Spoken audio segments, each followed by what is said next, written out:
odds are not in our favor. With our skyrocketing property prices, Hong Kong has become a city with the world's most unaffordable housing. Our median home price was 15 times the average annual household income in 2014, the highest level ever recorded in the Demographia International Housing Affordability Survey. So how on earth are we going to survive all of this? Besides, the government statistics also show that the average waiting time for public housing is 3 years plus. So this explains why so many young people start applying for public housing the minute they turn 18 in hopes of finally being able to live away from home when they graduate from university. Sounds pretty fair, doesn't it? So one Sunday afternoon, when I had nothing better to do, I decided to tell my grandfather about my plans and the plans of these young people. So he looked at me and he said, "Are you really sure you need this? Because there are so many people out there with far more pressing needs than you. There's the elderly, and there's families that struggle each month just to make ends meet. You're none of those. But you have all the time in the world to gather your wealth.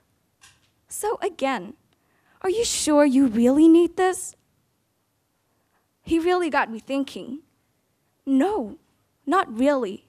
Because we are capable and we're educated. And like my grandfather said, we have all the time in the world to gather our wealth. So the odds may not be in our favor, some people may still say, because there's so much competition for land right now. But the thing is, there's a lot we can do right now. We can strengthen our core, develop our integrity, professional work knowledge, and also globalize our exposure. Because we have the ability to change the odds if we make it happen. Because the ability to change the odds lies in all of us. Besides, home is where the heart is. When we finally own a property, it's more than just a house because we've earned it with our own money without relying on other people. It's not just a home to us. It's not just a house to us, it's a home.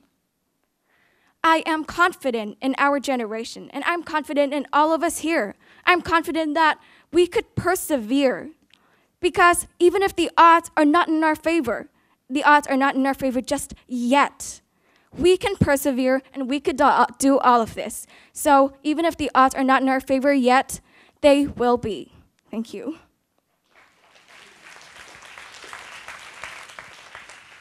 Thank you for your speech.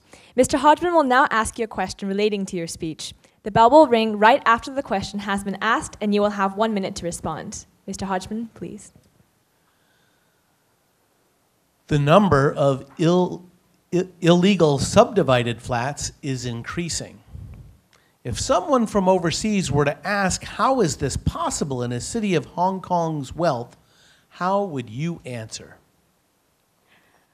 Thank you for your question. If somebody from overseas asked me this question, I would reply with a simple demand and supply theory of the economics. Because in Hong Kong, such a small city, and we have a population that's fast growing. So that's why, and also the gap between the poor and also the rich, it's widening. And that's why some poor people, the needy, they're unable to afford private flats. That's why, and they're also unable to register for public housing. So that's why they have to live in subdivided flats. It's not really that they have no money, but it's also because of the waiting time of public housing. Thank you.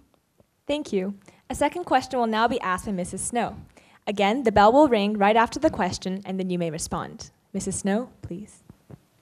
Another of this week's hot topics was Patricia Arquette's call for women to receive, for work of equal value, equal pay.